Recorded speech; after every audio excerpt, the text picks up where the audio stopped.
Simak Radio Roja Bogor 100.1 FM, Radio Roja Majalengka 93.1 FM, Radio Roja Palu 101,8 FM, dan Radio Roja Bandung 104.3 FM.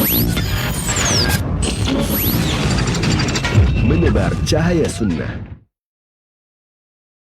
Syururi anfusina wa min sayyiati a'malina, man yahdihillahu fala mudilla lahu wa man yudlil fala hadiya lahu. Wa asyhadu an la ilaha illallah wahdahu la syarika lahu wa asyhadu anna Muhammadan abduhu wa rasuluh. Qala Allah Ta'ala fi kitabihil karim, ya ayyuhalladzina amanu taqullaha haqqa tuqatih wa la tamutunna illa wa antum muslimun, amma ba'd. Saudaraku seiman, rahimani wa rahimakumullah jami'an.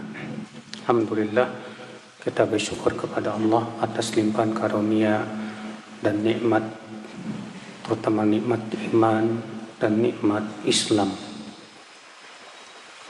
Tentunya saudaraku, untuk bisa masuk surga, hendaknya kita beramal saleh. Ada seorang Arab Badui datang kepada Rasulullah. Lalu dia berkata, ya Rasulullah, dullani ala amalin yudkhilunil jannah wa yuba'iduni minan nar. Tunjukkan aku kepada amal yang apabila aku amalkan bisa membuat aku masuk surga dan menjauhkan dari api neraka. Lihat, orang Arab Badui ini, Pak, dia faqih. Dia tahu bahwa untuk masuk surga itu butuh amal. Makanya dia bertanya kepada Rasulullah, tunjukkan aku amal yang kalau aku amalkan, aku bisa masuk surga. Apa kata Rasulullah? Ya, ketika para sahabat bertanya, malah, ada apa orang itu? Ada apa orang itu? Kata Rasulullah, arakum malah. Dia punya kebutuhan yang luar biasa, yang agung, yang besar, yang penting sekali. Ternyata Rasulullah SAW menyebutkan bahwa ini pertanyaan penting. Pertanyaan yang hendaknya kita perhatikan, saudaraku. Mu'adz bin Jabal pun demikian bertanya kepada Rasulullah SAW tentang amal yang bisa memasukkan ke surga dan menjauhkan dari api neraka. Apa kata Rasulullah? Laqad sa'alta an 'azim. Kamu bertanya tentang sesuatu yang besar. Ya akhal Islam, untuk beramal saleh, tentu saudaraku seiman membutuhkan kekuatan. Kekuatan yang paling utama adalah dari Allah Azza wa Jalla. Amal saleh membutuhkan kepada bantuan dari Allah. Makanya Rasulullah SAW mengajarkan Mu'adz bin Jabal sebuah doa. Allahumma a'inni ala dzikrika wa syukrika wa husni ibadati. Ya Allah, bantu aku. Ya, bantu aku untuk apa? Untuk senantiasa berzikir kepadamu, untuk senantiasa mensyukuri nikmatmu, dan untuk senantiasa memperbaiki ibadahku kepadamu. Karena ibadah itu berat, Pak. Karena ibadah berat, kita butuh sekali bantuan dari Allah. Allah berfirman, iyyaka na'budu wa iyyaka nasta'in. Hanya kepada Engkau kami beribadah dan hanya kepada Engkau kami minta pertolongan. Kata Syekh Muhammad bin Shalih Al-Utsaimin, lama kanatil ibadatu tsaqilah.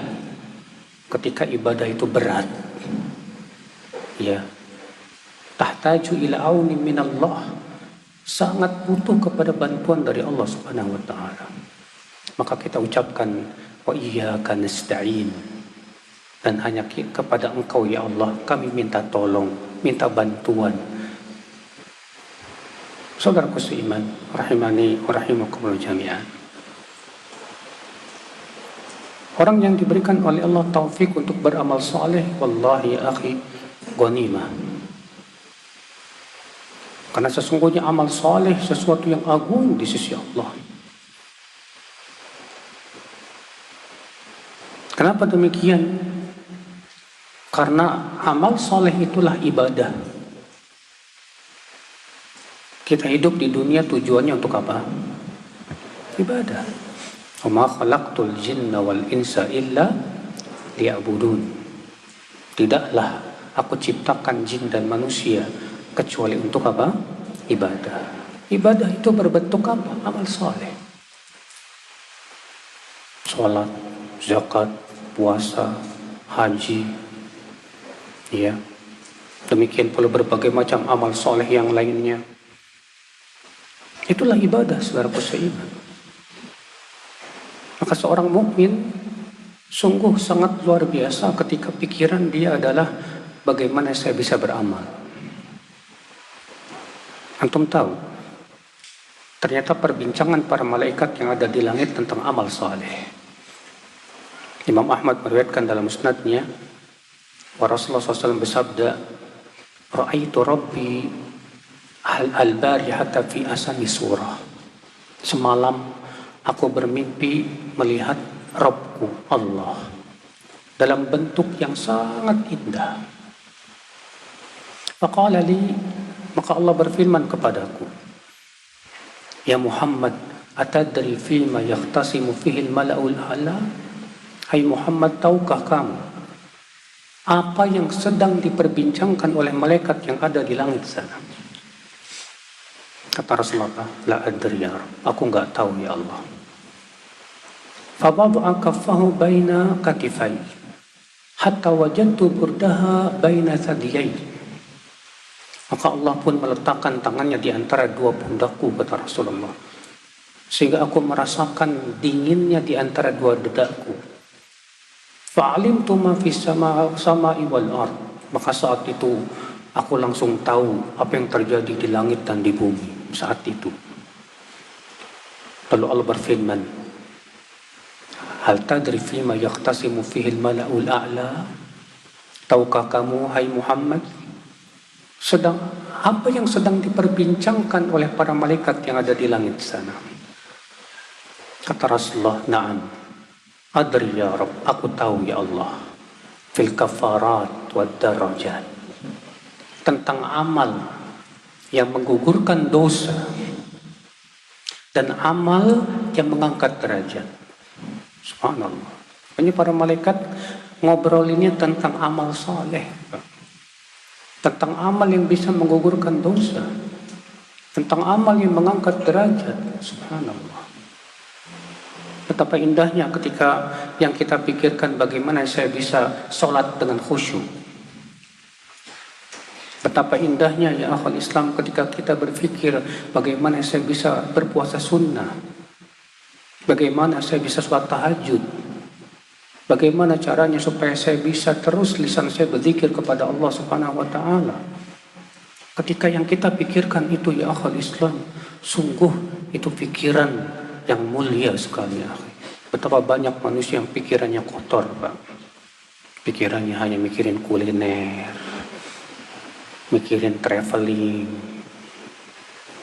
mikirin syahwat, mikirin hobi, dan yang lainnya. Yang musibahnya lagi mikirin awewe, Pak. La haula wa la quwata illa billah. Makanya akhwal Islam, disinilah ya akhwal Islam tempat perlombaan kita, akhi. Tempat perlombaan kita itu adalah perlombaan dalam beramal saleh. Dalam hadis yang diriwayatkan oleh Imam Abu Daud, Tirmidzi, Nasa'i, Rasulullah SAW didatangi oleh para fuqara kaum muhajirin. Dalam satu riwayat yang lain, ya, bahwa orang-orang fakir miskin datang kepada Rasulullah dan berkata, ya Rasulullah, dhahaba ahlud duthur bil ujur. Yusalluna kama nusalli wa yasumuna kama nasum. Wa yatasaddaquna bi fuduli amwalihim wala natasaddaq. Wahai Rasulullah, orang kaya sudah pergi membawa pahala banyak sekali. Mereka sholat sebagaimana kami sholat. Mereka puasa sebagaimana kami puasa. Tapi mereka bisa sedekah, kami tidak. Masya Allah. Lihat Pak, orang miskin di zaman Rasulullah melihat orang kaya bukan iri karena mereka kaya, bukan. Nggak kayak kita. Kalau kita kaya, irinya karena orang kaya punya mobil bagus, ya kan? Tapi zaman sahabat iri kepada orang kaya karena mereka bisa sedekah, kita enggak. Mereka bisa haji, kita enggak. Mereka bisa melakukan amal-amalan yang tidak bisa dilakukan oleh fakir miskin karena dia tidak punya uang. Subhanallah. Maka Rasulullah SAW kemudian memberikan bimbingan. Apa yang harus dilakukan? Iya. Awalaysa qad ja'alallahu lakum ma tasaddaqun? Bukankah ada sedekah yang telah Allah jadikan untuk kalian? Inna li kulli takbiratin sadaqah wa kulli tahmidatin sadaqah wa kulli tasbihatin sadaqah wa kulli tahlilatin sadaqah wa amrin bil ma'rufi sadaqah wa nahyin an munkarin sadaqah. Setiap takbir sedekah, tahmid sedekah, tasbih sedekah, tahlil sedekah, ya, menyuruh kepada yang baik sedekah, yang melarang dari keburukan sedekah.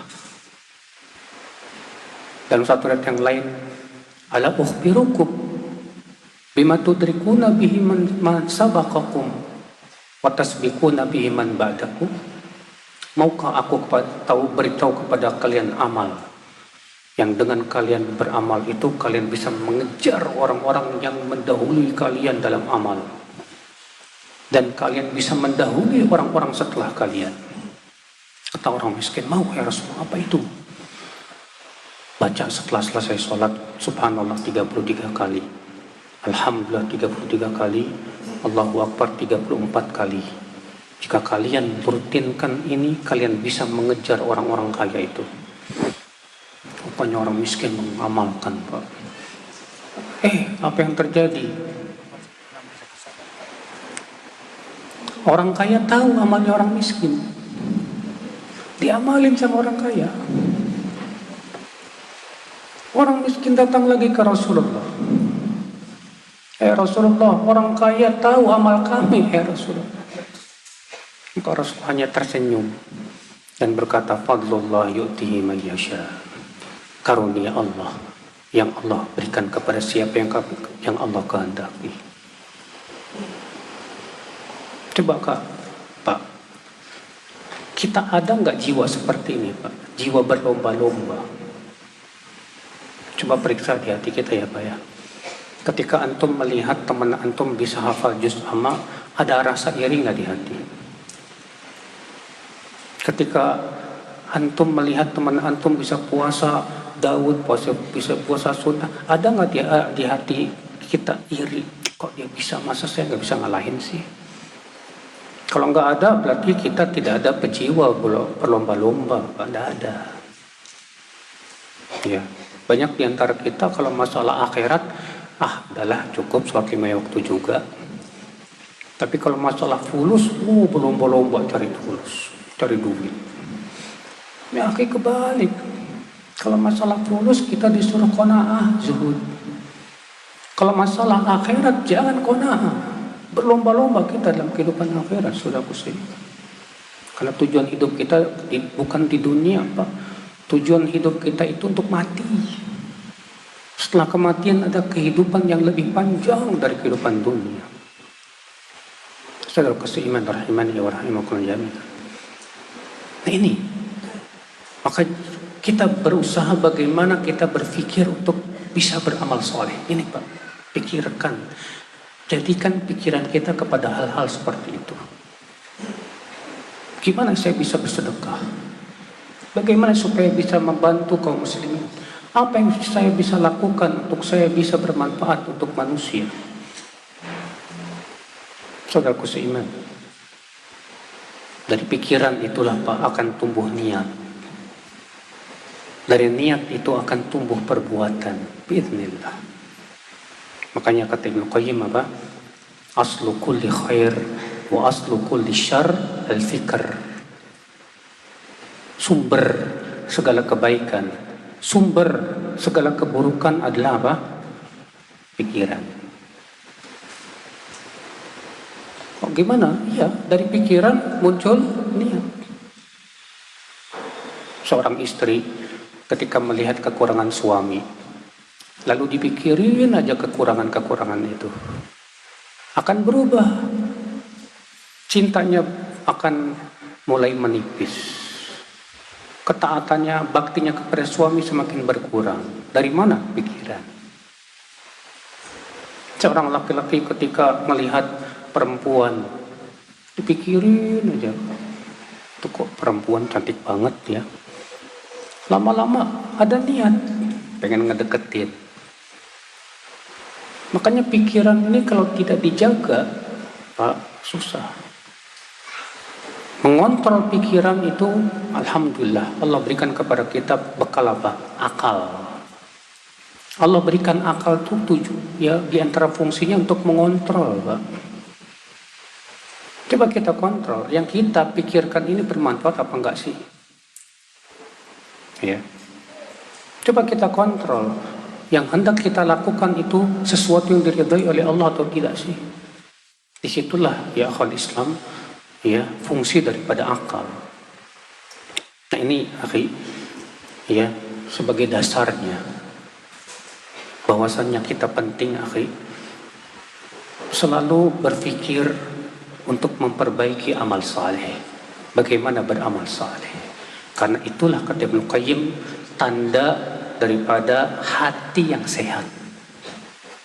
Dalam kitab Ighathatul Lahfan, Al-Imam Ibnu Qayyim mengatakan min alamatil qalbi salim, di antara tanda hati seseorang itu sehat, ya, ihtimamuhu bi islahil ibadah a'dham. Perhatian dia untuk memperbaiki ibadahnya lebih agung, Pak. Ketika perhatian kita untuk memperbaiki ibadah, amal saleh itu agung di hati kita, itu tanda, kata beliau, hati kita masih sehat, masih selamat. Tapi kalau tadi, ya, kayak sudah saya sebutkan, kalau kita perhatiannya hanya sebatas syahwat saja, makan, minum, hobi, kuliner, traveling, dan yang lainnya, berarti ada penyakit di hati kita ini.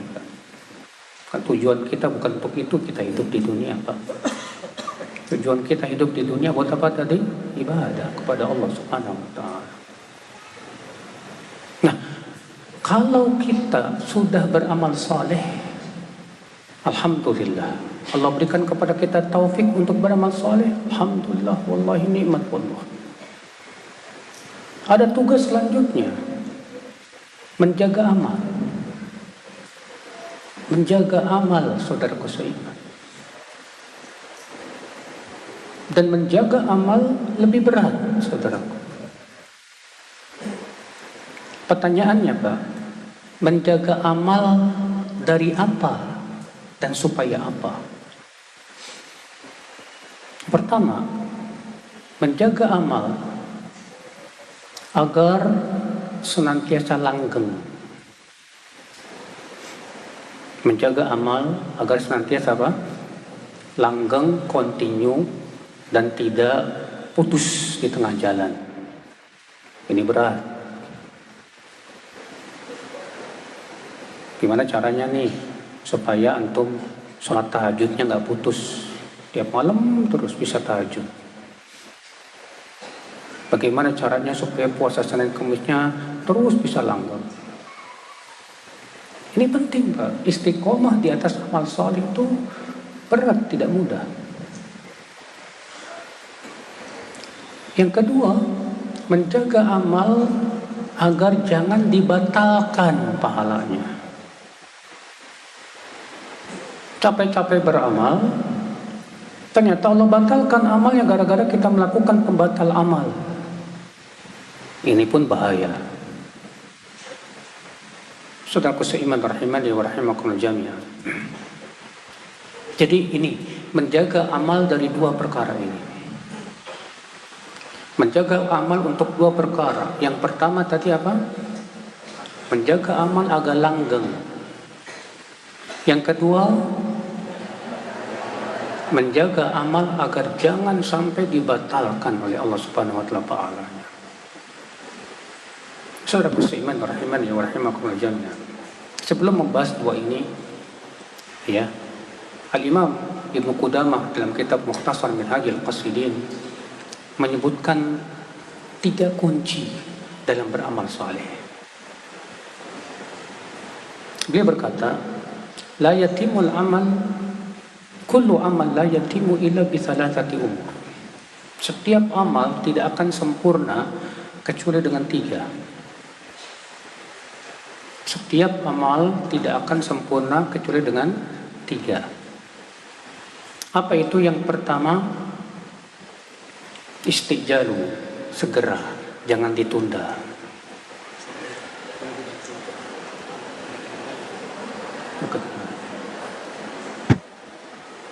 Ya, setiap amal, kata Ibnu Qudamah, tidak akan sempurna kecuali dengan 3. Yang pertama, istijalu, segera lakukan, jangan ditunda-tunda. Ada kesempatan, segera lakukan. Jangan pernah berkata, nanti deh besok, nanti deh malam.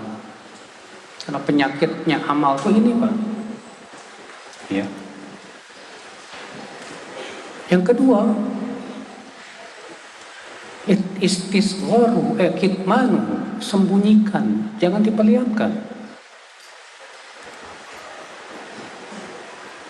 Sebagaimana Fudail bin Iyad mengatakan, uktum hasanatik kama taktum sayyiatik.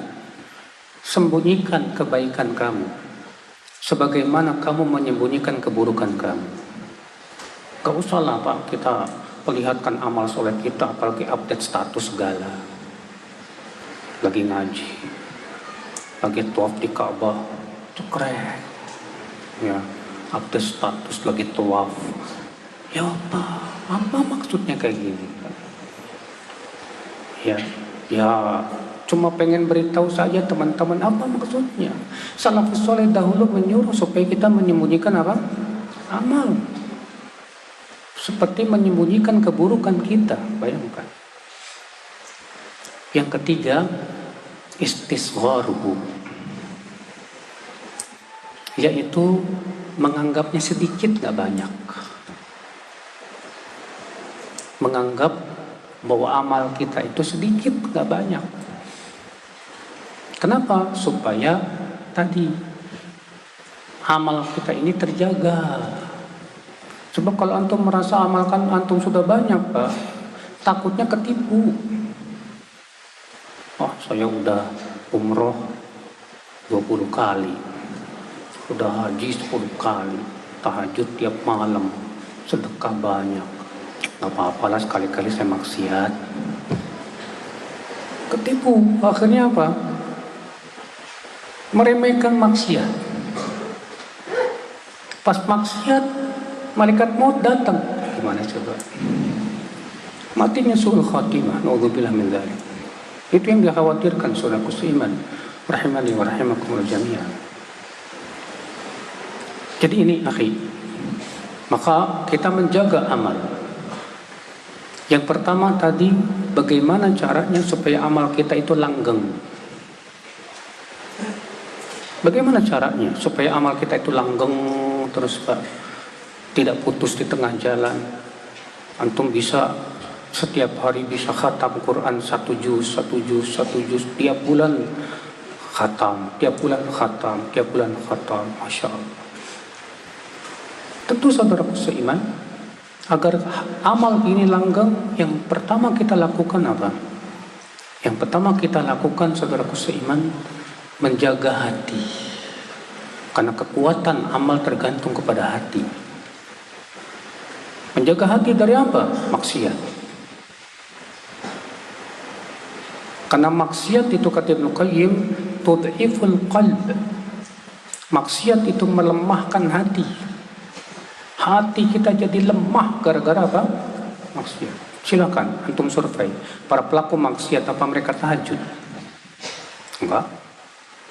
Silakan antum lihat para preman-preman yang suka berbuat maksiat, apa mereka suka sholat berjamaah ke masjid? Tidak juga. Boro-boro sholat aja enggak. Silakan antum lihat orang-orang yang suka berbuat maksiat, apakah mereka bisa istiqomah di atas amal? Tak bisa. Bahkan banyak di antara mereka malah tidak suka kepada orang yang beramal saleh.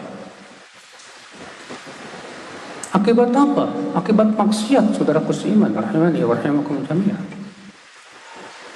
Maka dari itu siapapun di antara kita yang ingin kita bisa langgeng di atas ketaatan, jaga hati, akhi. Wallahi jaga hati. Jaga mata, jangan sampai menonton sesuatu yang enggak. Karena sekarang ini nih Pak, ya, dahsyat sekali fitnah HP itu, Pak. Fitnah HP ini membuat banyak pemuda-pemuda lemah hatinya, keimanannya. Sendirian nonton aurat. Sendirian melihat sesuatu yang maksiat. Enggak ada orang yang lihat. Ya, dia kira itu enggak berpengaruh kepada imannya. Wallahi itu sangat berpengaruh. Tapi kalau kita bisa menjaga hati kita, saudaraku seiman, biiznillah, hati kita terus diberikan oleh Allah kekuatan untuk bisa beramal saleh. Biiznillah. Makanya perhatian Allah terhadap hati luar biasa. Allah berfirman dalam surat Al-Asy'ara ayat 88-89. Yauma la yanfa'u malu wala banun illa man atallaha biqalbin salim. Pada hari tidak bermanfaat harta dan anak-anak kecuali orang yang datang membawa hati yang selamat. Ya. Kecuali orang yang datang membawa apa? Hati yang selamat. Saudaraku seiman, ini cara yang pertama agar hati kita amal kita langgeng. Jaga hati dari maksiat. Jaga hati dari hal-hal yang bisa merusak keimanan. Ya. Al-Imam Ibnu Qayyim dalam kitab Ighatsatul Lahfan menyebutkan bahwa kesehatan hati, menjaga kesehatan hati sama dengan menjaga kesehatan badan, tidak ada bedanya. Beliau berkata, madaru sihatil badan ala thalathati ya usul. Pokok kesehatan badan itu pada 3 perkara. Pokok kesehatan badan itu pada 3 perkara. Yang pertama, al-himyah, menjaga stamina. Yang pertama, al-himyah, menjaga stamina. Lalu beliau membawakan dalil-dalilnya dari Al-Quran dan hadis, bahwa Al-Quran dan hadis sangat memperhatikan masalah menjaga stamina badan. Buktinya apa? Ketika kita safar, boleh tidak puasa? Ya tidak. Kalau kita safar, diizinkan tidak puasa. Dalam rangka apa? Menjaga apa? Stamina badan kita. Ya. Makanan yang sehat dan bergizi dianjurkan dalam Islam dalam rangka menjaga stamina. Ini yang pertama. Yang kedua, kata Ibnu Qayyim, pokok kesehatan badan apa? Yaitu jangan mengkonsumsi sesuatu yang bisa merusak badan kita. Makanya Allah mengharamkan arak, mengharamkan babi, mengharamkan makanan-makanan yang bermudarat, semua diharamkan oleh Allah. Kenapa? Karena itu bisa merusak kesehatan badan kita. Yang ketiga, yaitu mengeluarkan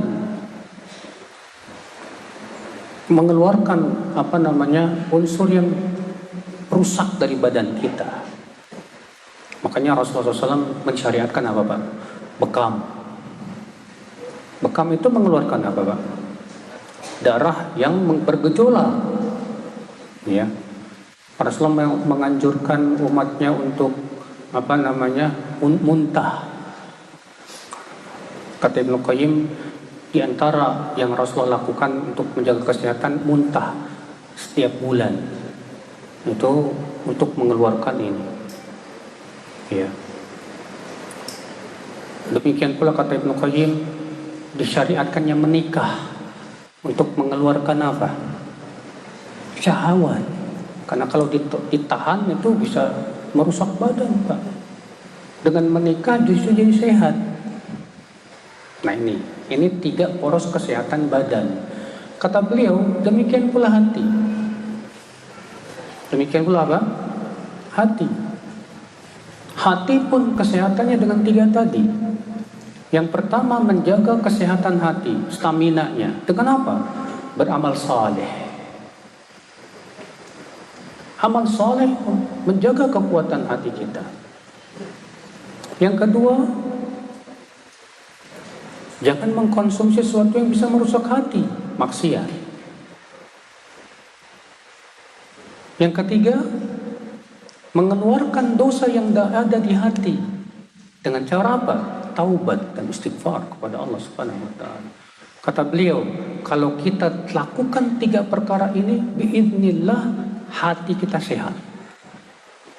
Hati kita sehat biiznillah. Saudaraku seiman rahimani wa rahimakumullah. Hubungannya tadi sudah kita sebutkan bahwa tidak mungkin kita bisa menjaga amal supaya langgeng kecuali dengan menjaga apa? Hati, saudara. Iya. Yang kedua, bagaimana caranya supaya amal kita langgeng? Supaya amal kita langgeng, saudaraku seiman, penting sekali kita untuk menjaga lisan. Menjaga apa? Lisan. Loh, kok apa hubungannya lisan dengan amal? Sangat berhubungan. Ada 2 dalil yang menunjukkan kepada itu, yang saya tahu. Yang pertama, ayat yang sering dibawakan oleh khotib-khotib Jumat. Ya ayyuhalladzina amanu taqullaha wa qulu qawlan sadida yuslih lakum a'malakum wa yaghfir lakum dhunubakum. Hai orang-orang yang beriman, bertakwalah kamu kepada Allah dan ucapkan kata-kata yang baik. Apa balasannya? Niscaya Allah akan perbaiki amalmu dan mengampuni dosamu. Lihat, Allah mengatakan ucapkan kata-kata yang baik. Balasannya ternyata apa? Dijaga amal kita. Diperbaiki amal kita oleh Allah Subhanahu wa taala. Luar biasa. Dalam hadis riwayat Tirmidzi, Rasulullah menyebutkan bahwa setiap paginya a'dha'ul insan tukaffirul lisan. Anggota tubuh manusia itu Pak mewanti-wanti lisan, lidah kita. Apa kata anggota tubuh kita? Ittaqillaha fina. In istaqamta istaqamna. Wa ini wajajta wajajna. Hai lisan, bertakwalah kamu kepada Allah. Sebab kalau kamu lurus, kami pun akan lurus. Dan kalau kamu bengkok, kami pun akan bengkok. Masya Allah. Ternyata menjaga lisan berpengaruh kepada apa? Kelurusan amal. Ya Allah. Saudaraku seiman rahimani wa rahimakumullah jami'an. Makanya kata Al-Hasan Al-Basri, ada 2 amal yang kalau kita jaga, Allah akan jaga amal kita. Yang pertama menjaga lisan, yang kedua menjaga sholat 5 waktu. 2 perkara inilah yang akan bisa menjaga kekuatan kelanggengan amal saudaraku seiman. Makanya antum lihat Pak, orang yang lisannya itu nggak dijaga, antum lihat amalnya pun tidak terjaga.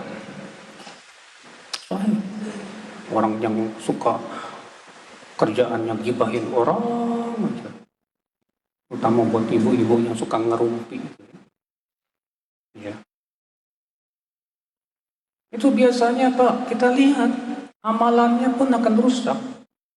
Gak dijaga sama Allah Subhanahu wa ta'ala. Makanya menjaga lisan itu sangat berpengaruh kepada apa?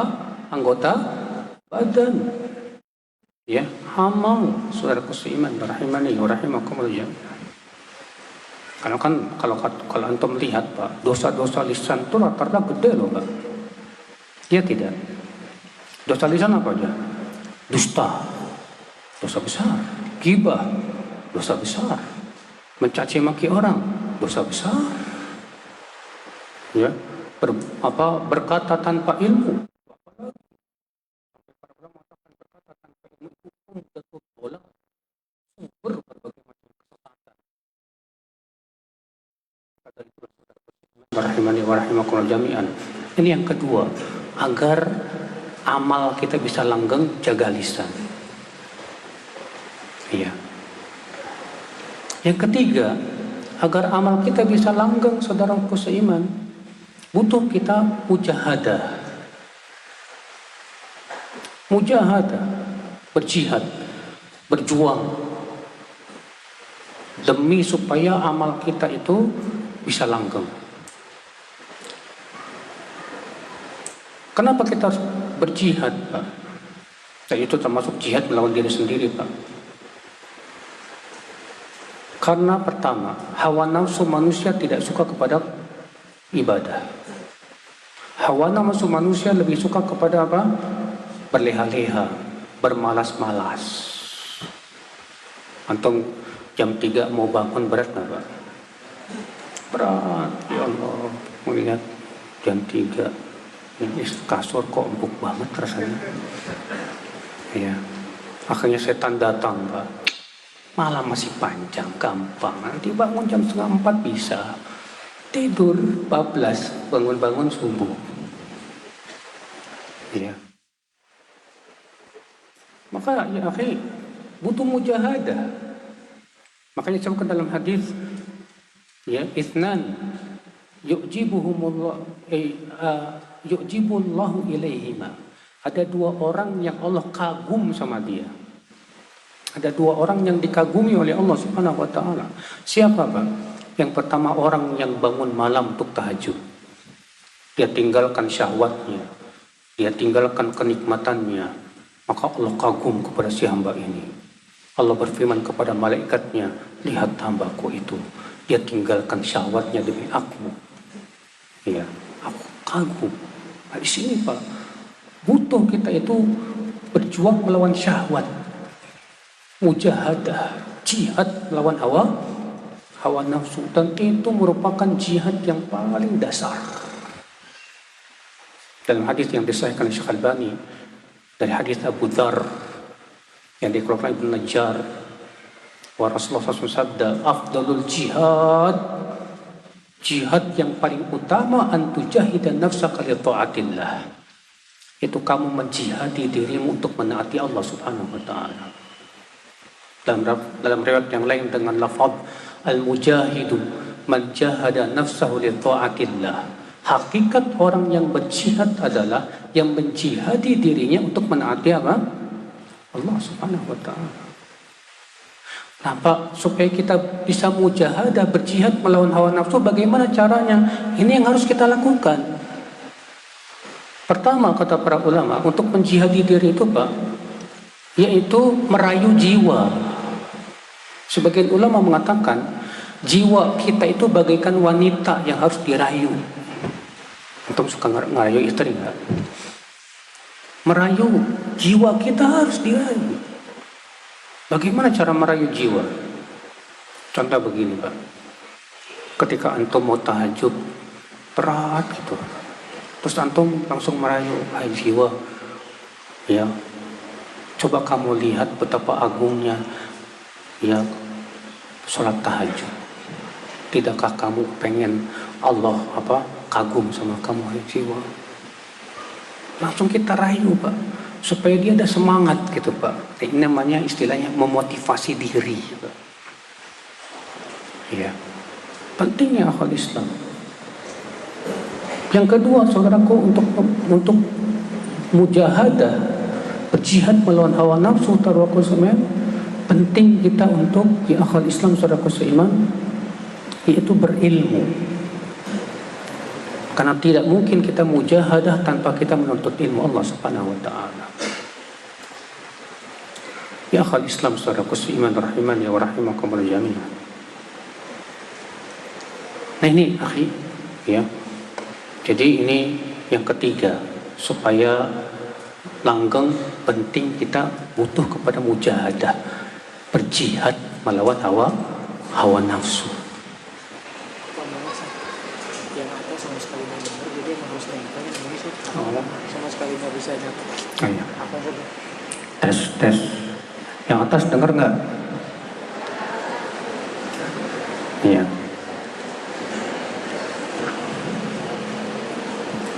Ya, jadi saudaraku seiman, rahimani wa rahimakumullah jami'an, ini yang ketiga, supaya amal kita langgeng, kita butuh apa Pak?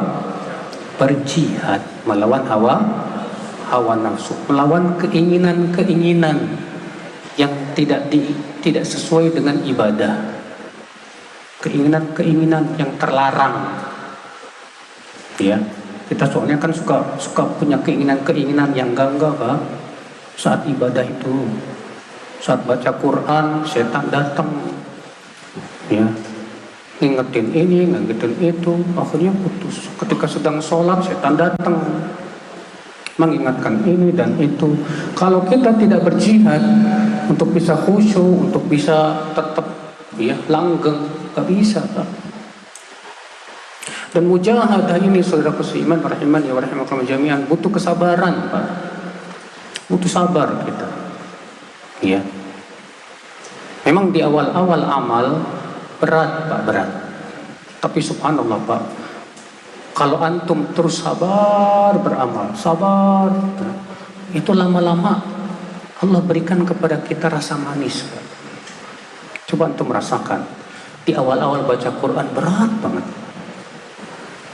Ya, kenapa? Karena hawa nafsu kita ngelawan, gak mau dia. Syahwat kita dan setan yang ada di hati kita pun melawan. Tapi ketika kita terus baca, kita paksakan, baca, subhanallah, silakan antum akan rasakan setelah itu. Antum akan merasakan kenikmatan. Iya. Kenapa? Kata Ibnu Taimiyah, li'annallaha syakur. Karena Allah itu maha berterima kasih kepada hambanya.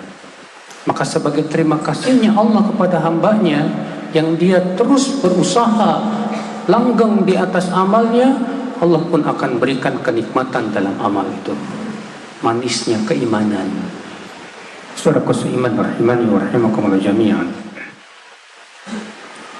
Kemudian yang keempat, agar kita bisa langgeng, saudaraku seiman, ya, dalam beramal saleh, kita butuh teman yang bisa membantu. Kita butuh siapa? Teman yang bisa membantu, apalagi teman hidup. Siapa teman hidup? Ya pasangan kita Pak. Istri yang membantu suaminya untuk menaati Allah, suami yang membantu istrinya untuk menaati Allah. Coba dengarkan hadis ini Pak. Mungkin semua antum pernah dengar hadis ini. Kata Rasulullah, rahimallahu ra'an istaiqadha minal lail. Semoga Allah merahmati seorang laki-laki yang bangun malam. Fasalla, lalu ia sholat. Summa aiqadha ahlah, lalu ia bangunkan istrinya. Fa illam tastaiqid rasya fi wajhiha ma. Kalau tidak bangun, disipratkan ke wajahnya air. Wa rahimallahu imra'atan istaiqadat minal lail. Semoga Allah merahmati wanita yang bangun di waktu malam. Fasallat, lalu ia sholat. Thumma aiqadat ahlaha, lalu ia bangunkan suaminya. Mas bangun sholat. Fa illam yastaiqid rasyat fi wajhi ma. Kalau tidak bangun juga dicipratin wajahnya dengan air. Mana rasanya Pak? Tiba-tiba antum dicipratin wajah antum sama air. Dibangunin sama istrinya, Mas, sholat. Aduh man, enak kita dulu. Totot aja. Kira-kira antum marah, ngambek apa? Terima kasih. Banyak di antara kita ngambek, kurang ajar kau ya. Ya. Rasulullah SAW mendoakan rahmat ini buat semua istri yang kayak gini nih Pak nih. Suami istri yang saling membantu untuk menaati Allah. Ya. Makanya dalam hadis riwayat Imam Ahmad dalam musnadnya, Umar bin Khattab bertanya kepada Rasulullah, "Ya Rasulullah, ma khairu maktanazahul mar'u?" Apa harta yang terbaik dimiliki oleh seseorang, ya Rasulullah? Kata Rasulullah, khairu maktanazahul mar'u lisanun zakur wa qalbun syakur wa mar'ah salihah tu'inuhu ala ta'atillah. Harta yang paling baik dimiliki oleh seseorang, kata Rasulullah, lisan yang selalu berzikir, hati yang senantiasa bersyukur, dan istri solihah yang membantunya untuk menaati Allah. Makanya kalau antum punya istri selalu bantu antum untuk melaksanakan ketaatan, menjauhkan kemaksiatan, alhamdulillah Pak, bukan malah ngambek. Ketika antum jelalatan, istrinya negor, kamu jelalatan, lihat-lihat. Iya. Kadang kita suka ngambek Pak. Iya. Ketika istrinya nasihatin, kitanya suka ini Pak, sombong. Sebagai suami itu suka muncul kesombongan Pak. Hati-hati loh Pak. Jangan sampai kita punya sombong ketika istri kita menasihati kita. Kata Rasulullah, la yadkhulul jannah man kana fi qalbihi mithqala dzarratin min kibrin. Tidak masuk surga orang yang ada di hatinya sebesar biji sawi dari kesombongan. Iya. Apa itu kesombongan? Kata Rasulullah, batarul haq wa ghamtun nas. Menolak kebenaran dan meremehkan manusia. Seringkali suami itu suka menolak nasihat istri dan meremehkan istri. Allah, kamu itu cuma istri. Ya akhi, hati-hati saudaraku seiman, rahimani wa rahimakumullah jami'an. Untuk bisa melanggengkan ketaatan kita butuh teman, Pak. Apalagi teman hidup yang soleh. Makanya nih sebagian jomblo-jomblo yang mau menikah, cari yang solehah, jangan cuma cantik doang. Ya. Zaman sekarang ini Pak, banyak yang hanya sebatas melihat lahiriahnya cantik, tapi tidak melihat kepada akhlak dan agamanya. Saudaraku seiman, rahimani wa rahimakumullah jami'an. Nah ini saudaraku seiman, ya, hal-hal yang biiznillah membantu kita untuk bisa langgeng terus dalam apa? Beramal saleh. Saudaraku seiman, rahimani wa rahimakumullah jami'an. Kemudian ini yang pertama, menjaga amal agar terus langgeng.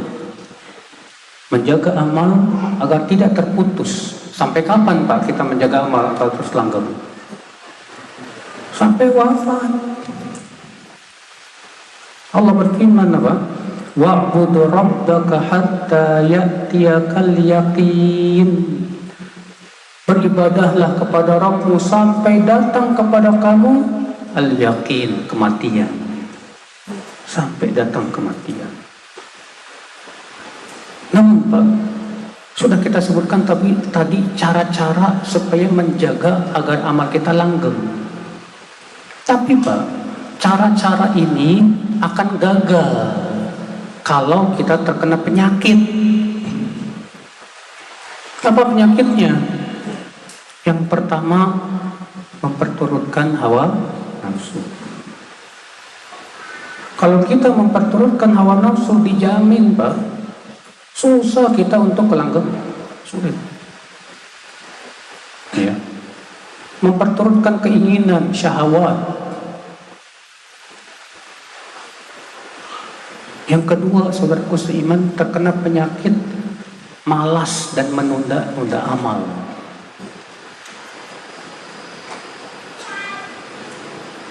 Tadi sudah kita sebutkan ya, terkadang orang itu suka menunda amal. Ada kesempatan di pagi hari, bilangnya apa? Nanti aja lah sore hari. Pas sore hari, bilangnya apa? Nanti malam masih ada kesempatan. Pas malam hari, bilangnya apa? Masih bisa besok. Pas besok hari, mati. Udah nggak ada kesempatan beramal. Makanya kata Al-Hasan Al-Basri apa? Ya. Iyyaka wat taswif. Jauhi oleh kamu taswif. Taswif itu mengatakan nanti ah. Saufa af'al kada, saufa af'al nanti. Fa innaka fi yaumik wa lasta fi ghadik. Karena kamu sedang berada di hari ini, bukan di hari esok. Kalau kamu bisa melakukan di hari ini, besok pun kamu bisa. Tapi kalau kamu tunda hari ini, besok pun kamu akan menunda. Terus saja. Sampai kapan kita akan menunda ya akhul Islam? Makanya musuh orang yang beramal soleh itu Pak, menunda. Jangan sampai ditunda. Kata Syekh Utsaimin, kata Ibnu Qayyim, orang yang menunda amal itu biasanya diberikan oleh Allah sanksi apa Pak? Berat melakukannya. Semakin berat. Saudaraku seiman rahimani wa rahimakumullah jami'an. Kemudian penyakit yang selanjutnya Pak, yang menyebabkan kita tidak bisa mujahadah, ya, dan tidak bisa langgeng dan beramal saleh Pak, salah pergaulan, bergaul dengan orang-orang yang rusak, bergaul dengan orang-orang yang senang berbuat maksiat ataupun orang-orang yang tidak suka beramal ketaatan. Allah ya akhi, Rasulullah bersabda, al-mar'u ala dini khalilih, falyanzur ahadukum man yukhalil. Seseorang itu di atas agama siapa? Khalil. Khalil itu siapa Khalil? Khalil itu bukan sebatas teman Pak, tapi teman akrab, teman yang dekat, Khalil. Makanya dalam Islam Pak, pergaulan itu sangat dijaga. Dalam Islam tuh nggak ada istilah gaul sama siapa aja, nggak ada Pak. Yang ada yang diperintahkan oleh Islam, pilah dan pilih teman. Makanya dalam Al-Quran Allah menyebutkan penyesalan penduduk api neraka gara-gara dia salah teman akhirnya masuk neraka. Allah berfirman dalam surat Al-Furqan ayat 27-28. Qala ya wailata laitani lam attakhidh fulanan khalila laqad adallani 'anil dzikri ba'da idh ja'an. Dia berkata, aduh andaikan aku tidak menjadikan si fulan sebagai teman akrabku. Sungguh ia telah menyesatkan aku setelah datang peringatan kepadaku. Nyesalnya di neraka. Bayangkan saudaraku seiman rahimani wa rahimakumullah jami'an. Padahal itu penting akhi. Kalau kita ingin langgeng di atas amal saleh, jauhi teman-teman yang bisa merusak. Sampai kata sebagian salaf berkata begini.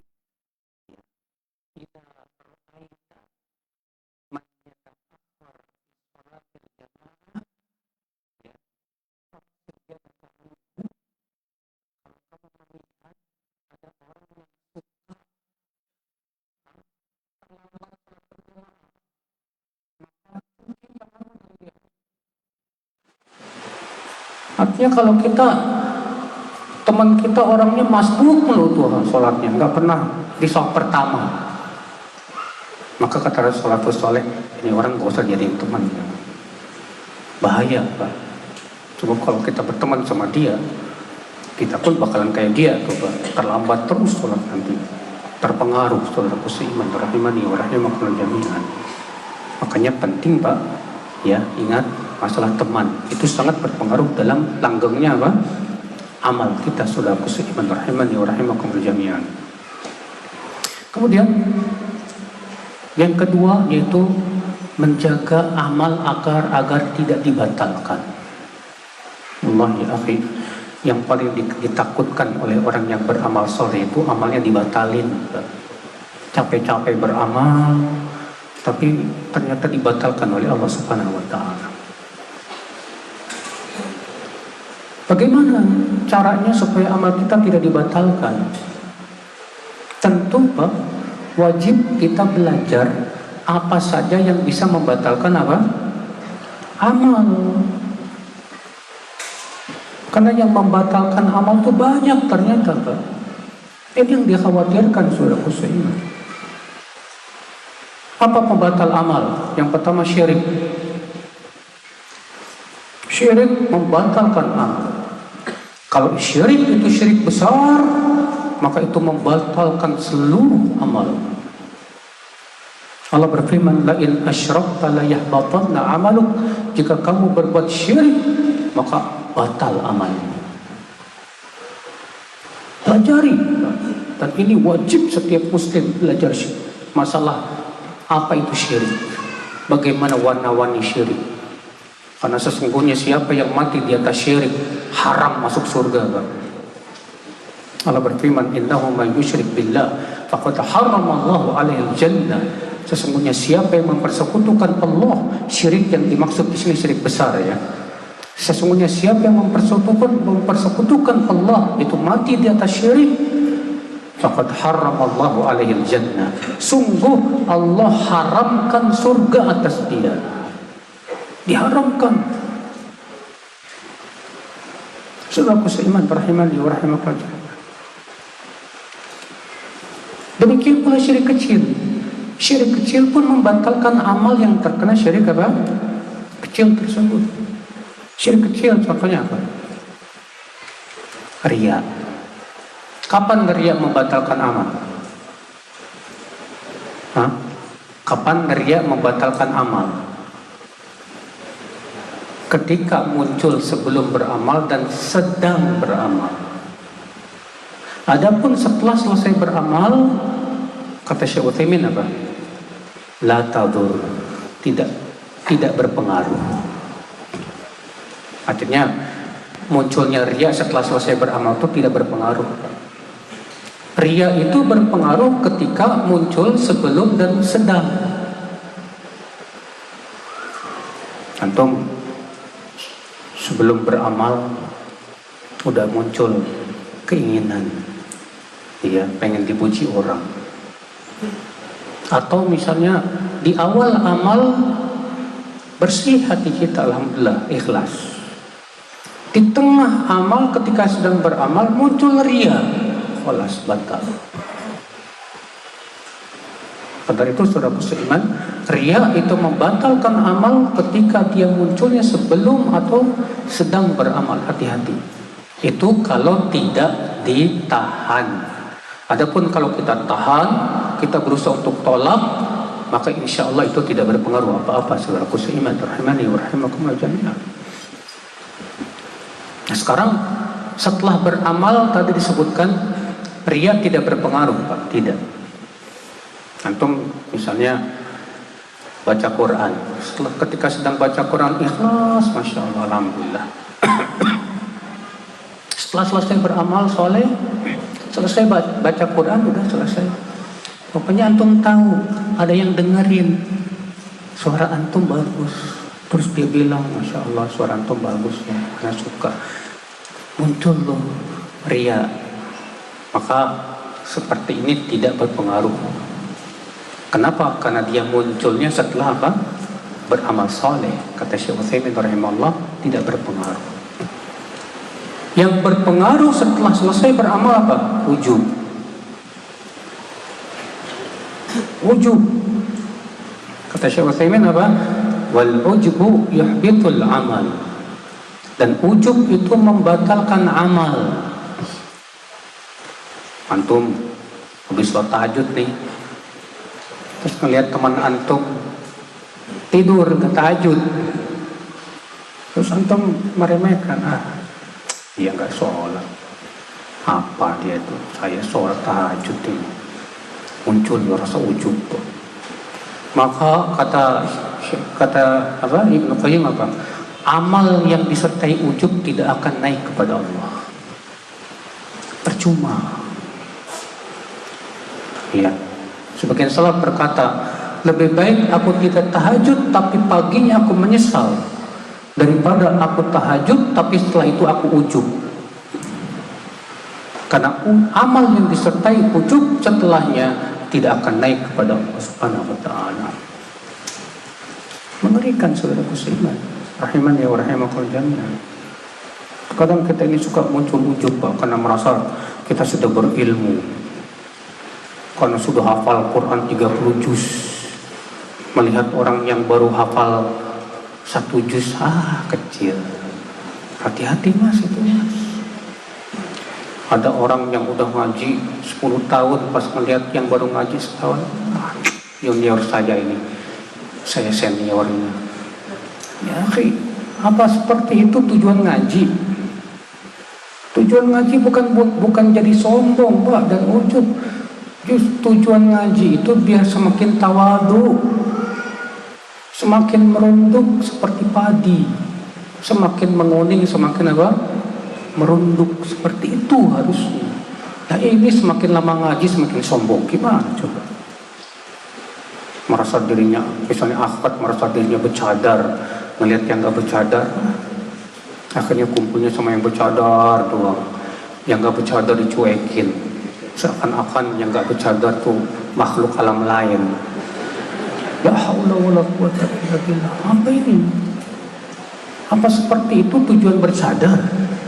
Hanya untuk menimbulkan kesombongan dan ujub? Ya, amal kalau disertai dengan sombong dan ujub gak diterima sama Allah. Saudara seiman rahimani wa rahimakumullah jami'an. Apalagi Pak yang bisa membatalkan amal? Niat mengharapkan dunia bisa membatalkan amal. Allah berfirman dalam surat apa itu? Hud ayat 15-16. Man kana yuridul hayatad dunya wa zinataha nuwaffi ilaihim a'malahum fiha wa hum fiha la yubkhasun. Siapa yang menginginkan dunia dan perhiasannya, kami akan berikan kepadanya apa yang dia inginkan dari amalnya tersebut tanpa dikurangi. Ulaikal ladzina laisa lahum fil akhirati illan nar. Mereka itu di hari akhirat tidak akan mendapatkan apapun kecuali api neraka. Wa habita ma sana'u fiha. Batal yang mereka lakukan itu. Wa batilum ma kanu ya'malun. Dan sia-sialah perbuatan amal mereka itu. Bapak sholat duha niatnya apa? Niatnya biar enteng rezeki Ustaz. Loh, kok niatnya itu? Ya akhi, jangan sampai niat ibadah kita mengharapkan dunia. Percuma jadinya, gak diterima sama Allah. Bagaimana kalau ada dua niat Pak? Niat pertama lillahi ta'ala, karena Allah. Niat dunia, niat yang kedua karena dunia. Niat yang kedua karena apa? Dunia. Kalau ada dua niat ini gimana?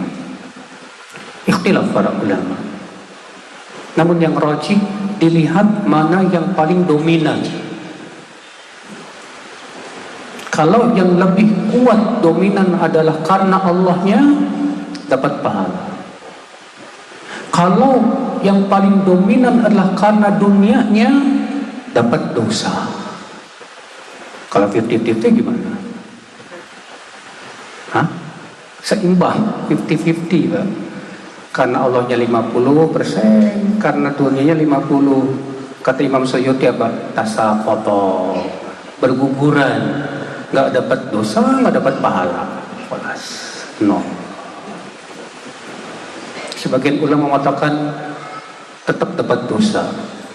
Namun Syekh Utsaimin condong kepada pendapat Imam Suyuti ini, mengatakan tasaqata, berguguran, nggak dapat dosa, nggak dapat pahala. No. Percuma. Makanya hati-hati mas. Emang nggak boleh Ustaz minta dunia? Bedakan antara niat pengen dapat dunia dengan minta dunia Pak. Kalau minta itu doa namanya. Antum sholat niatnya apa? Motivasi buat sholat apa? Kalau antum motivasi sholat biar rezeki antum tambah lancar, nah ini yang salah. Tapi ketika sholat, motivasi sholat karena Allah, lalu ketika sholat antum minta dunia, silahkan, gak masalah. Bedakan antara niat kita mau beramal dengan minta. kepada Allah dunia, silakan saudaraku seiman, rahimani wa rahimakumullah jami'an. Atau kadang Pak, mengharapkan dunia dari amal soleh itu seringkali menghantui Pak. Ya. Saya mau infakin nih mobil Vios aja saya ini, mudah-mudahan diganti Camry. Niat sedekah Vios, rupanya biar diganti apa? Camry. Saya pernah ya ceramah seperti ini Pak di kota wisata.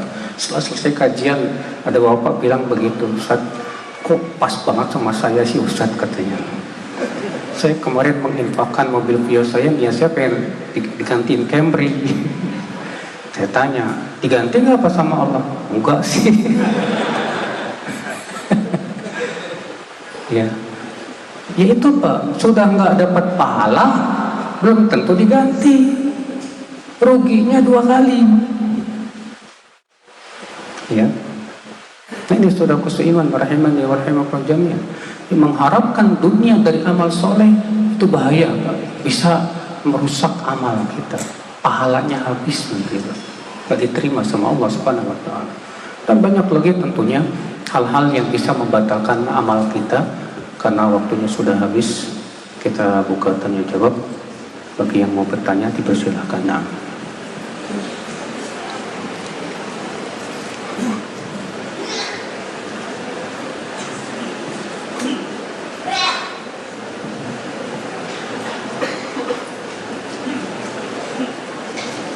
Mohon tentunya ya, agar tidak ngobrol ya, terutama ibu-ibu. Ini kebiasaan ibu-ibu itu kalau pas tanya jawab suka ngobrol Pak, misalnya Pak. Tidak tahu, itu jadi sunnahnya ibu-ibu. Di mana-mana Pak, betul. Ibu, saya harap ya sabar ya Bu ya, jangan ngobrol pas tanya jawab. Nanti kalau udah kajian fadhol mau ngobrol sampai malam juga nggak apa-apa. Apakah hati ketika berkata jelek ini termasuk tidak menjaga lisan? Bu, bedakan antara ya ucapan sebatas di hati dengan ucapan dengan lisan. Kalau baru di hati itu belum dinilai apa-apa oleh Allah. Tapi kalau sudah diucapkan dengan lisan, baru itu menjadi dosa. Dalilnya mana? Hadis riwayat Bukhari dan Muslim. Rasulullah SAW sabda, Inna Allah tajawazali an ummati ma haddatsat bihi anfusuha ma lam ta'mal aw tatakallam. Sesungguhnya Allah memaafkan untuk umatku apa yang dibicarakan di hatinya, selama tidak diucapkan dengan lisan dan tidak dilakukan oleh anggota badan. Berarti selama itu masih ucapan hati, masih dimaafkan oleh Allah. Tapi kalau sudah menjadi ucapan lisan atau amalan anggota badan, maka ini yang akan dinilai oleh Allah Subhanahu wa Ta'ala sebagai sebuah keburukan. Namun tentunya Bu, menjaga hati sudah kita sebutkan tadi, penting sekali. Ketika ada hati kita mengucapkan yang tidak baik di hati kita, segera kita tepis, wajib gitu. Harus kita tepis, ya. Jangan sampai dibiarkan.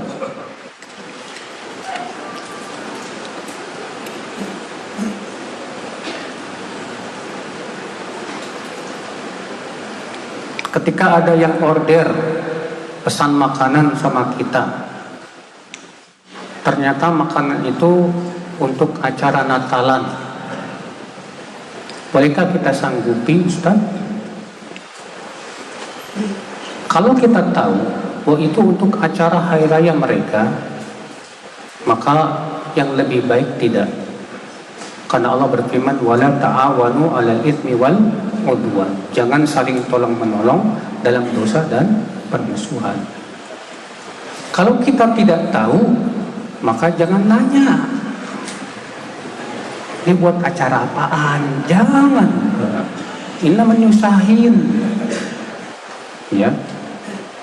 Makanya Umar pernah berjalan dengan temannya, lalu melihat air yang keluar dari sebuah rumah. Lalu Umar bertanya, temannya Umar berkata, "Hai pemilik rumah, ini air apa?" Kata Umar apa? "Hai pemilik rumah, jangan dikabarin." Artinya Pak, gara-gara kita nanya, kita yang susah. Gak usah, ya.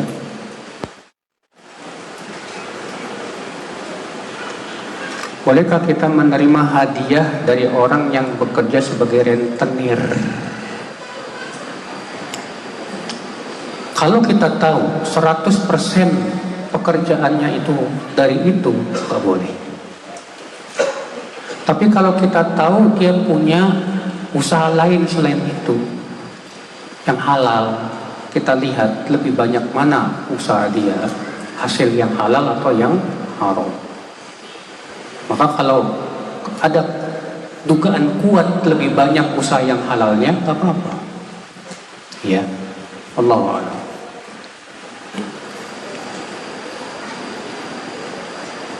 Bolehkah bertawasul dengan amal ibadah, Ustaz? Kita ucapkan setelah ibadah dilakukan atau sebelum ibadah dilakukan. Tawasul melalui amal soleh boleh, Pak. Namun syariatkan ketika saat-saat yang sangat dibutuhkan. Kan disebutkan dalam hadis tentang 3 orang yang masuk ke dalam gua, lalu kemudian jatuh batu dari gunung menutup pintu gua. Saat itulah mereka bertawasul dengan amalan soleh. Jadi tawasul amal soleh dengan amal soleh itu dilakukannya saat dibutuhkan. Ya, kalau nggak butuh-butuh amat nggak usah.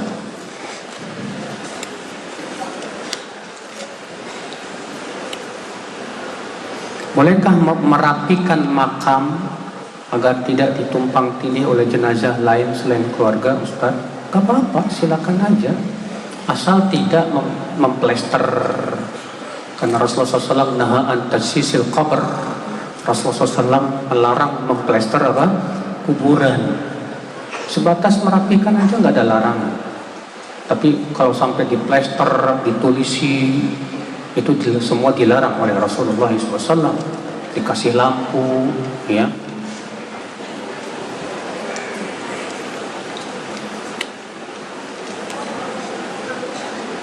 Bolehkah di waktu sujud membaca sayyidul istighfar? Boleh, tidak apa-apa. Yang saya tahu dari fatwa ulama, ya, tidak apa-apa. Di dekat rumah anak ada taklim dan sering membaca ikhlas.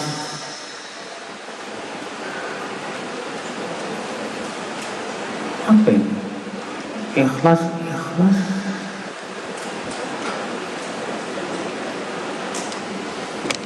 Gak tahu. Coba lihat.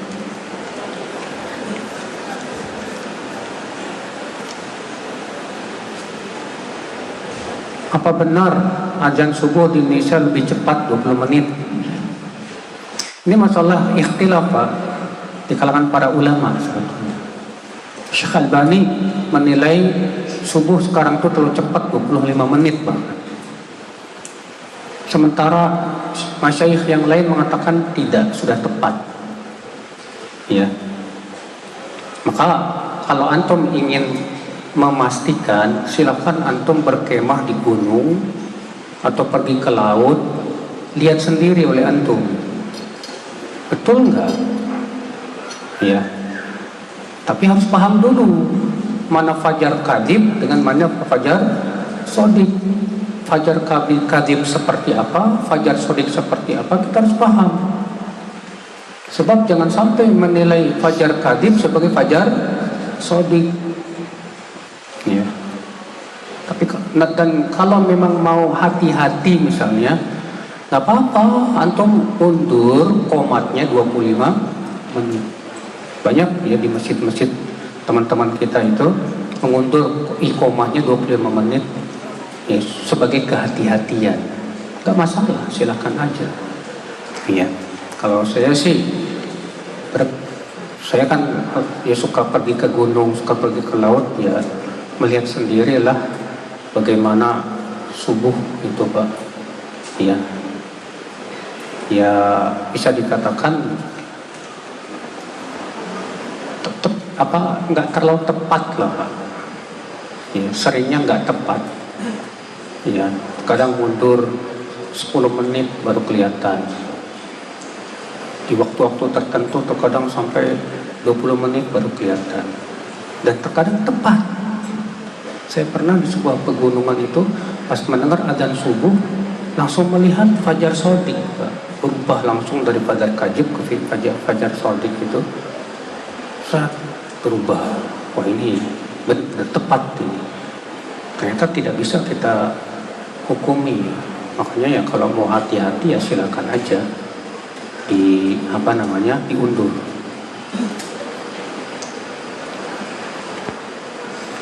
Bolehkah setelah sholat wajib selesai tiba-tiba kentut padahal belum sempat zikir? Ya. Terus saya wudhu dan sholat syukur wudhu, setelah itu baru zikir setelah sholat. Boleh saja silakan, tapi ya sebetulnya Pak, kalau zikir setelah sholat itu tidak disyaratkan harus di atas wudhu. Artinya kalau kita langsung berzikir tanpa harus berwudhu, gak masalah. Ya. Bolehkah safar tanpa izin suami? Karena suami lagi di istri mudanya. Wah ini mah lagi kesal.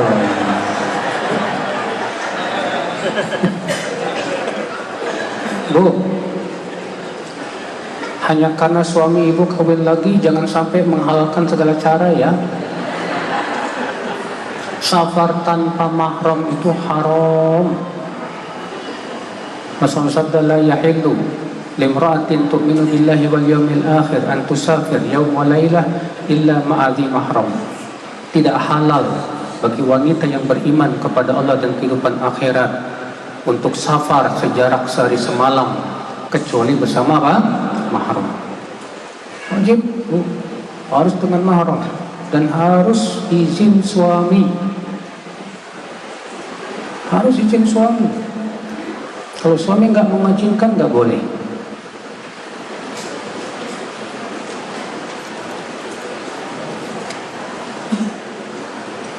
Apa saja keutamaan menyembunyikan amal? Menyembunyikan amal yang pertama lebih bisa menjaga keikhlasan.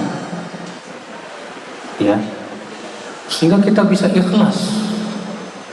Yang kedua, lebih menjaga hati dari ujub dan sombong.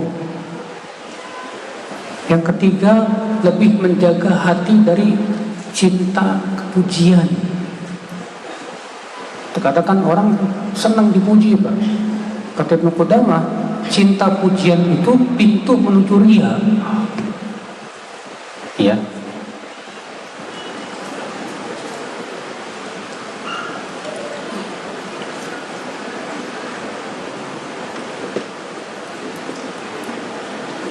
Bagaimana caranya menjaga amal agar bisa istiqomah? Kan tadi udah sebutin.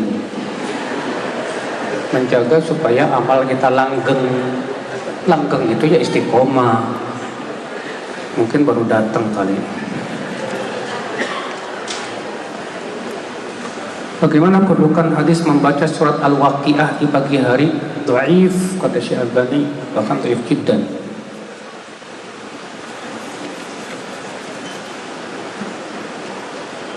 Bagaimana apabila suami tidak membantu istrinya dalam ibadah, sementara kita sudah mengingatkan, bahkan sampai keluar dari lisannya, kita masing-masing aja. Bu, kalau qadarullah suami nggak bantu, jangan mengandalkan suami kalau begitu. Karena masing-masing akan berdiri di hadapan Allah, masing-masing akan dihisab oleh Allah. Berarti kewajiban ibu selamatkan diri dari api neraka. Ya. Kalau suami sudah bilang masing-masing aja kita, ya, bilang kepada dia, terus apa manfaatnya kita berumah tangga Mas? Kan tujuan mau berumah tangga buat biar bisa masuk surga bareng-bareng. Supaya bisa masuk bareng-bareng, gimana caranya? Ya saling bantu dong, saling mengingatkan. Iya.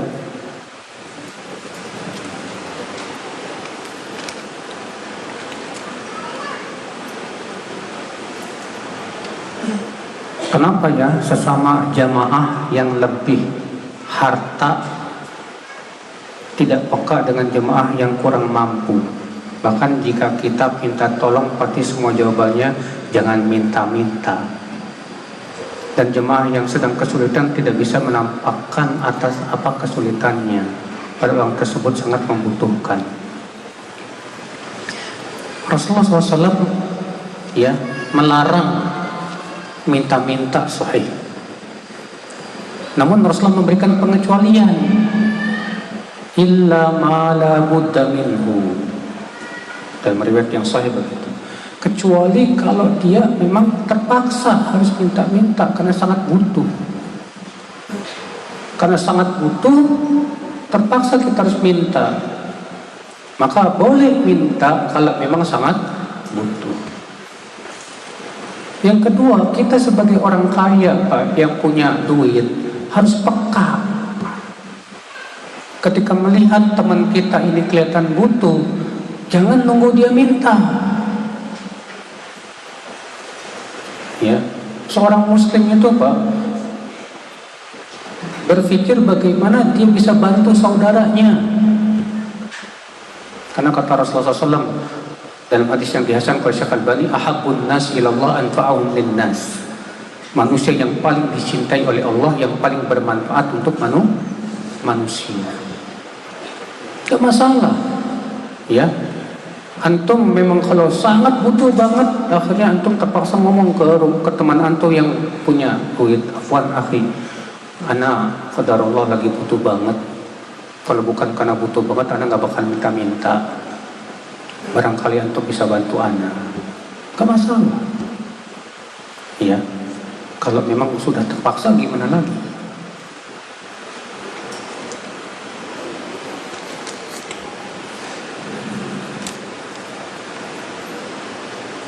Di lingkungan rumah ana ada imam sholat fardu, namun bacaannya sangat membuat was-was. Kadang dalam hati berkata, mending anak aja dah yang jadi imam. Apa seperti ini termasuk ujub? Yang enggak. Kalau antum sudah tahu bacaan imam itu rusak, ya, dan rusak ini sampai mengubah makna, sampaikan saja kepada pengurusnya. Mohon maaf Pak, ya, qadarullah, imam kita ini kok tajwidnya kurang bagus, ya. Supaya apa? Mudarat Pak masalahnya. Banyak ulama mengatakan kalau imam itu baca Al-Fatihahnya rusak, membuat sholatnya nggak sah. Maka dari itu kalau antum tahu imamnya sholat bacaan Al-Fatihahnya rusak, usahakan gimana caranya supaya kasihan masalah jamaah. Saudara muslimin rahimani wa rahimakum jami'an.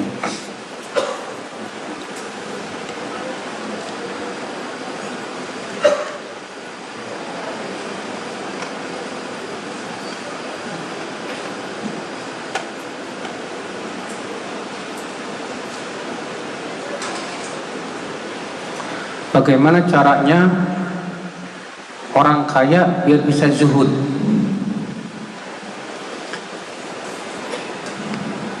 Imam Ahmad pernah ditanya. Rajulun indahu alfu dinar. Ada orang yang punya duit 1000 dinar. Berapa? 1000 dinar berapa? 1 dinar sama dengan 4,25 gram emas. 1000 dinar berarti 4.250 gram emas. Banyak lah ya. Bisakah dia zuhud? Kata Imam Ahmad apa? Bisa. Kapan?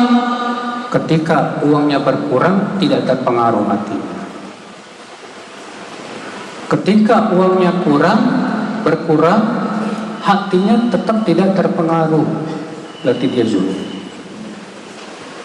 Antum punya tabungan punya tabungan 100 juta. Ketika uangnya berkurang biasa aja coy. Memang antum zuhud berarti. Antum tidak menyimpan uang di hati. Itulah namanya zuhud. Zuhud itu tidak menyimpan harta di hati kita. Tidak terpengaruh hati kita oleh harta. Tapi kalau berkurang hartanya, stres,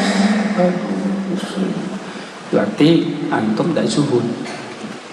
Berarti antum simpan itu harta di mana? Di hati. Ya. Nah ini saudara seiman, dan untuk bisa seperti ini berat, Pak. Bagaimana? Itu kita pandang harta ini sebagai beban. Ketika antum melihat harta, antum mikir, ini hisabnya berat di sisi Allah. Akan ditanya sama Allah Subhanahu wa ta'ala. Ini harta bisa merusak akhirat saya. Kalau kita memandang harta seperti itu, insya Allah antum bisa zuhud. Iya.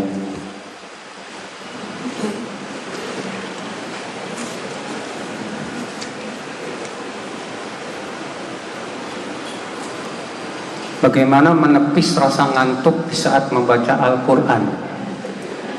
Apa ada doa khusus Ustaz?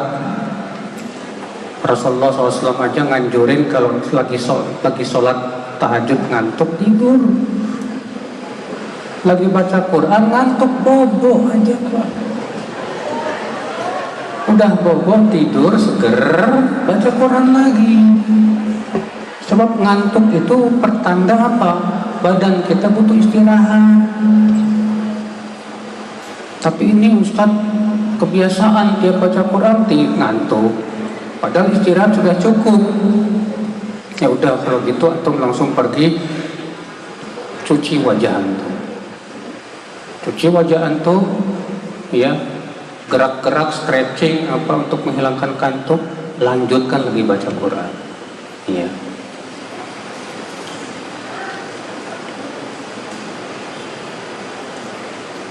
Bagaimana kalau sikap suami yang menurut istrinya nyebelin?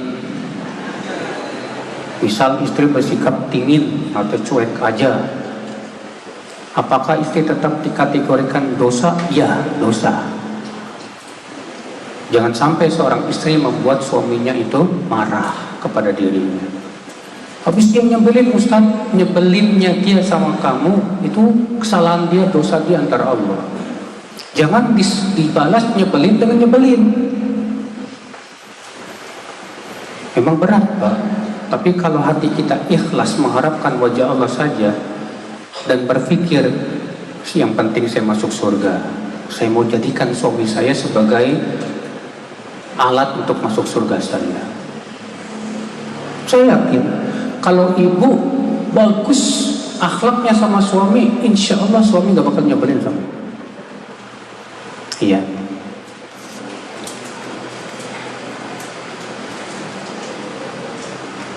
Bagaimana kalau kita akan menempati rumah yang sebelumnya rumah itu memelihara hewan anjing? Apakah kita harus membersihkan dulu ruangannya dengan tanah? Ya enggak lah Pak. Ini memberatkan. Sampai akhirnya bawa tanah semuanya di situ. Ya enggak, ini memberatkan. Dalam hadis Ibnu Umar yang ada dalam Sahih Bukhari, kata Ibnu Umar apa? Kanatil kilab ala adi Rasulullah tuqbil wa tudbiru fil masjid falam yakunu yarushuna syai'a. Dahulu di zaman Rasulullah, anjing itu biasa keluar masuk masjid dan tidak ada seorang pun sahabat yang mencuci apa? Bekas-bekasnya, dicari-cari bekasnya, jangan-jangan ini, enggak ada, karena itu menyulitkan. Jadi kalau misalnya rumah itu, ya kita kalau memang melihat ada bekasnya baru kita cuci, kalau nggak ada ya sudah, nggak perlu dicuci semuanya, temboknya, ini. Kalau lantai ya silakan saja mau dipel. Tapi kalau sampai temboknya dan yang lainnya sampai, yaitu menyulitkan Pak. Kaidah mengatakan al-masyaqqah tajlibut taisir. Sesuatu yang menyulitkan itu mendatangkan apa? kemudahan. Ya. Apabila istri mengajukan cerai, maka istri mengembalikan mahar. Ini khulu namanya. Datang ke pengadilan agama, qadhi, ya, untuk minta dilepaskan ikatan pernikahannya dengan memberikan apa? Harta yang dulu suami pernah berikan kepada dia. Ini pernah di zaman Rasul terjadi. Ada seorang wanita datang ke Rasulullah SAW dan berkata, ya Rasulullah, zauji ya la alumu dinahu. Wahai Rasulullah, suamiku, aku tidak cela agamanya, bagus agama suamiku itu. Walakinni akrahul kufra fil Islam. Tapi aku tidak mau kufur dalam Islam. Maksudnya kufur sama suami. Maksudnya wanita ini pengen khulu. Apa kata Rasulullah pada wanita ini? Atarudina hadiqatah? Mau enggak kamu mengembalikan kebun yang dulu suamimu berikan kepada kamu sebagai mahar? Kata wanita ini apa? Mau ya Rasulullah. Dikembalikan itu kebunnya kepada suaminya, lagi pisahkan oleh Rasulullah SAW, sehingga pisahlah, namanya ini makhulu, ya, karena permintaan istri supaya dilepaskan ikatan pernikahan. Dan khulu bukan cerai, tetap hukumnya dia setelah selesai khulu berarti sudah bukan istri lagi. Tapi bedanya kalau khulu iddahnya cuma 1 kali haid. Kalau dicerai iddahnya 3 kali haid. Beda antara khulu dengan apa?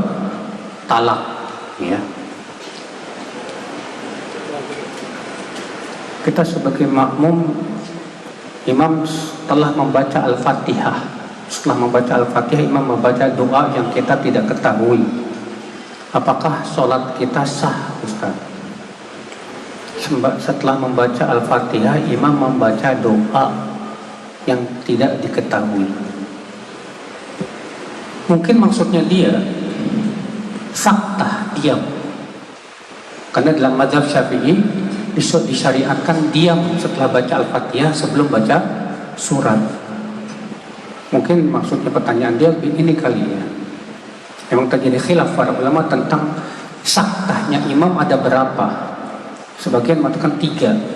Saktah sebelum baca Al-Fatihah, saktah setelah baca Al-Fatihah, dan saktah setelah selesai baca surat sebelum ruku. Saktah itu artinya berhenti sebentar. Iya. Sebagian lagi mengatakan saktah ada 2 saja, sebelum baca Al-Fatihah dan setelah baca surat. Dan ini wallahu alam yang paling kuat, ya.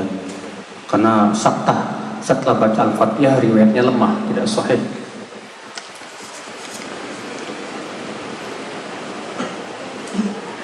Nonton main bola termasuk maksiat gak? Kalau pemainnya kelihatan auratnya, maksiat. Tapi kalau pemainnya nggak kelihatan, bukan maksiat, tapi nggak ada manfaatnya.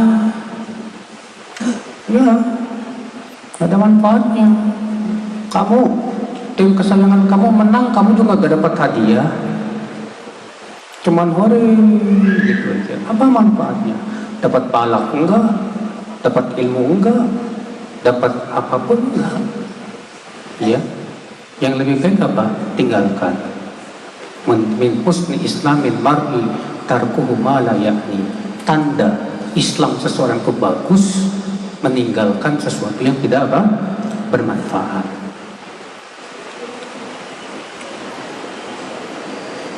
Suami anak sakit dan harus duduk sholatnya. Apakah anak bisa bermakmum? Bisa, Bu.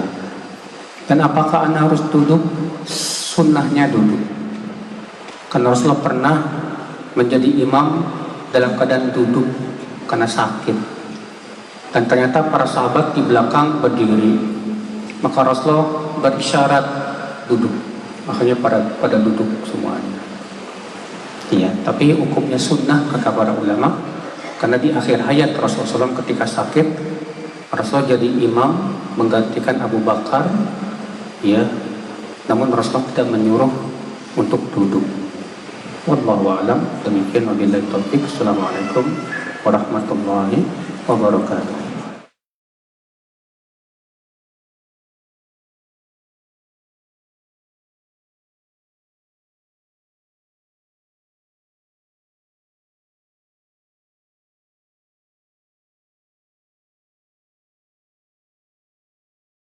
Radio Roja Bogor 100.1 FM, Radio Roja Majalengka 93.1 FM, Radio Roja Palu 101,8 FM, dan Radio Roja Bandung 104.3 FM. Menebar cahaya sunnah.